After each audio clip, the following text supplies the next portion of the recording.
Un compromiso con el cual el hombre no tendría que tragarse todos los insultos, pero tampoco se vería amenazado con un despido. Esta clase de compromisos son verdaderas obras de arte, siempre que no sean compromisos vagos, es decir, que surjan del amor por la reconciliación y no de una voluntad de escapar de posiciones claras. Escuchar la llamada de la trascendencia. Una vez conocí a un hombre que había ingresado en una clínica psiquiátrica a causa de una depresión grave y que no respondía a ninguna terapia. Al comprobar su historial, se supo que su esposa había sufrido un accidente de tráfico 15 años atrás y había necesitado cuidados desde entonces. La tenían que lavar, darle de comer, llevarla al lavabo y apenas se valía por sí misma. El marido la había atendido y cuidado en casa durante 14 años, compaginando todo ello con su trabajo diario. Durante 14 años había renunciado a muchos placeres, como viajes y excursiones, y había dedicado todo su tiempo libre a la mujer. Pero durante aquellos 14 años, el hombre se había mantenido sano. En aquella época, los amigos y familiares intentaron convencerle de que estaba desperdiciando su propia vida sin que su mujer estuviera particularmente bien atendida, y que lo único razonable era llevarla a un sanatorio donde la pudieran cuidar como se merecía. Le decían que tenía que disfrutar de la vida y que ello no era posible con el lastre de su esposa enferma. Tras 14 años, sucumbió a las presiones bien intencionadas de sus amigos y alojó a su mujer fuera de casa. Pero los pacientes descubren paulatinamente que nunca podrán deshacerse por completo de las sombras del pasado y que éstas se asoman sobre todo cuando luce el sol alrededor. Curiosamente, son los momentos felices los que despiertan el breve recuerdo de la melancolía. Los rostros alegres de los demás, las palabras graciosas y los gestos seductores son los que recuerdan que todo esto no siempre ha sido así.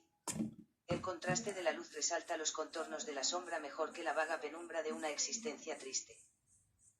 Sin embargo, no hay que olvidar que, desde sus raíces evolutivas, la vida humana no significa vegetar imperturbablemente bajo un estado homeostático, sino luchar, sudar, ir de la esperanza a la decepción y esforzarse por una existencia llena de sentido. Pero allí donde se desarrolla una lucha, se producen heridas, y donde hay heridas, hay cicatrices. Las heridas corporales dejan cicatrices físicas, y las heridas mentales, cicatrices psíquicas. Ambas son difíciles de borrar. Las cicatrices se notan y se ven. En cambio, si se curan bien, no tienen por qué convertirse en un punto flaco para el organismo o la vida emocional. También pueden ser una medida del valor, un signo de las luchas internas ganadas o, como mínimo, superadas, y dar testimonio de los procesos de maduración que han consolidado el carácter de la persona. Las cicatrices pueden formar un tejido resistente, tanto corporal como mental.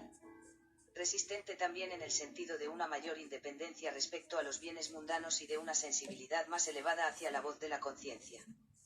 Por ello, la psicoterapia no consiste tanto en destapar experiencias dolorosas, hurgar en la herida, y elaborarlas atribuyendo culpas, como en transformarlas en fuentes de energía espiritual de las que poder nutrirse desde la sabiduría cuando la vida irrumpe de forma imprevisible. Victor Frankl escribió estas bellas palabras al respecto. Sufrir significa lograr y significa crecer. Pero también significa madurar. Porque la persona que se va superando, también está madurando. El principal logro del sufrimiento no es otro que el proceso de maduración. Sin embargo, la maduración descansa sobre el hecho de que la persona alcance la libertad interior a pesar de la dependencia del exterior. La superación de un trauma. Partiendo de un ejemplo concreto, me gustaría demostrar cómo la transformación del sufrimiento en fuente de energía puede conseguirse incluso en niños pequeños. Debo agradecer este ejemplo a Doris Unger, pedagoga terapéutica y antigua colaboradora mía, quien ha sabido introducir con éxito los principios logoterapéuticos en su labor profesional cotidiana. Se trata de una niña de 6 años cuya madre la trajo a nuestra consulta a causa de una experiencia traumática acaecida hacía ya un año. La niña había tenido que presenciar cómo el padre borracho había atacado a la madre y le había pegado incontroladamente. Cómo la mujer sufrió una rotura de nariz que provocó una intensa hemorragia, una gran cantidad de sangre se derramó sobre la alfombra que tenía debajo. Tras sufrir la herida, la madre llevó a su hija a casa de una amiga y se fue al hospital, con lo cual no le dio tiempo de limpiar la alfombra. Cuando, tras salir del centro sanitario y recoger a la niña, ambas entraron en casa, La hija empezó a gritar al ver la alfombra manchada de sangre y se negó a pasar por encima. La madre tuvo que quitar la alfombra, porque, de lo contrario, habría sido imposible conseguir que la pequeña entrara en casa.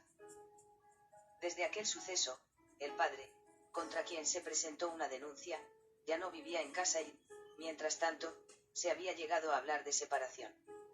Lo que quería entonces la madre era asegurarse de que la hija no sufriría daños psicológicos, de los cuales existían